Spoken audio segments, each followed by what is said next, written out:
Now we're one of the cleanest cities, one of the most desirable cities to come to. And that's why I kind of picked this to talk about sustainability. Tennessee American is a private utility. We've been in Chattanooga for about 120 years. Before American Water purchased the system, it was actually two small systems that were privately owned. And there had been a lot of outbreaks of waterborne disease. People that owned the systems couldn't afford to build a proper treatment plant. And you're talking late 1800s. And so it was as much of an engineering challenge as it was a financial challenge. And American Water came in and built the plant where we're at today. But the challenges we face is not really that much different than the city of Chattanooga with their sewer or other municipalities. We're really trying to manage rates. Everything costs more today, whether it's you're buying metals, you're buying chemicals, you're paying employees, you're paying for electricity. Everything costs more. And that's the same for us. That's one of the main challenges that we face today, is trying to do infrastructure replacement, but yet manage that water bills or wastewater bills so it doesn't get out of hand. And we got aging infrastructure. Right now, the United States in the water industry is on about a 1 in 500 year replacement cycle. Now, what possible asset could we put in the ground that's going to last and be useful for 500 years? Not only that, the actual life before we have to pull it out of the ground anyway is 80 to 100 years. They just fail. We've been working really close with the city and trying to manage that to about 1 in 250 or even less. Infrastructure replacement is something we have to do.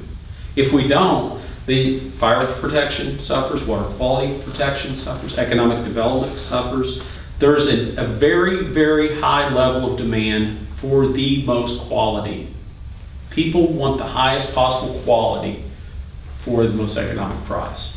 Our industry is no different. Absolutely no different. If you look at what a glass of water was 20 years ago compared to today, most of us in this room probably wouldn't want to drink it. Even though 20 years ago, if you were that old, I won't say everybody's more than 20 years old, but 20 years ago, if you were drinking that glass of water, you thought it was great. And you compare that to a glass of water today, and you probably, like I said, you probably wouldn't drink it. You'd think, what's in there? We tended to have more chlorine in the water, and a lot of that was due to the instruments and methods we used to measure how effective we were. Wasn't at the time they were great, but today, we're light years ahead now. Back then, we put more chemicals in the water, just like farmers would put more chemicals on the ground. And today we're trying to manage that better. Just the other day, we got notice that we had our 15th straight year of winning a national award on our water quality through the American Water Works Association. And we're one of only two systems I think of in Tennessee that do that. It's us in Knoxville. And that's this huge challenge. And it's actually, we go a little bit above and beyond what's required by the EPA and Tennessee's TDEC, which is the Environmental Water Quality here in the state of Tennessee. Probably one of the largest challenges, or I shouldn't say necessarily the largest challenge, but probably one of the hardest ones for us to actually achieve is really the topic of why I'm here tonight. And as I was talking about the sustainability, and that our customers are demanding that we be environmental stewards. That's totally radical when you look at the utility industry 20, 30, 40 years ago. People didn't think about that. About 15 years ago, I think the average water use in the United States was well over 150 gallons per person per day. Anybody know how much a gallon of water weighs? 8 pounds. A little over 8 pounds. That's a lot of weight when you're figuring 150 gallons. You're using that much. You're talking like 1,300 pounds probably. Can you imagine getting anything delivered to your point of use, wherever that is in your house, any time of day you want, in the volume you want, for $21 a month? That's a lot of water, that's a lot of product, and that's a lot of service. And I had people say, I don't use 150 gallons of water. There's no way. I said, you flush a toilet every day? Well, yeah. How many times? Well, I've never really tracked it, because depending on the age of that commode, you could be using, some of the new ones are about a liter or two. An older one, it could easily have been a half a gallon, maybe 2 gallons if it was leaking. we didn't think about water then. We're starting to think about it more now, because you go to the store and that same demand for quality and service you see in those plumbing products. You go in today and you can only buy low flow fixtures. And that's a good thing. You know, as a utility, you would think, well, why are you promoting water conservation? Don't you make money by selling more water? Well, that has been true up until just recently. What is going on in the industry is the regulatory authorities, the utilities themselves, municipalities, are trying to find ways to what we call decouple revenue from the water use. In other words, instead of paying necessarily your whole bill based on the water you use, you base it also on the service and the access to that water. And so what ends up happening is a lot of utilities now can promote the wise use of water, but they're not necessarily penalized for the decline in the usage. And the decline's been huge. It's about 132 gallons. But you have to remember something. We have a very, very diverse customer base.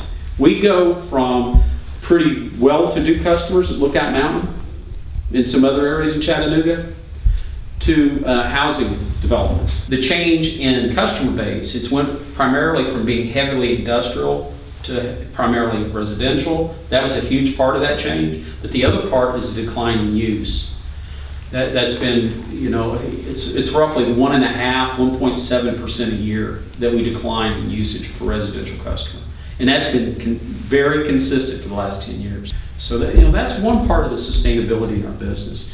Another one is we're replacing motors that were installed in the 60s. Not only are their age is getting to a point where economically it's not really feasible to keep repairing them compared to the cost of a new motor. It's actually cheaper for the customer if I replace it than it is to keep fixing it at a point. First of all. Second of all, the savings in power costs, we're really hoping is going to be a huge benefit. Now, the motors we're putting in now are better than 90-some% efficient. The motors we're taking out because of the age, even though we've repaired them and worked on them and maintained them over the years, they're usually around 70 or less. So there's going to be a huge efficiency gain.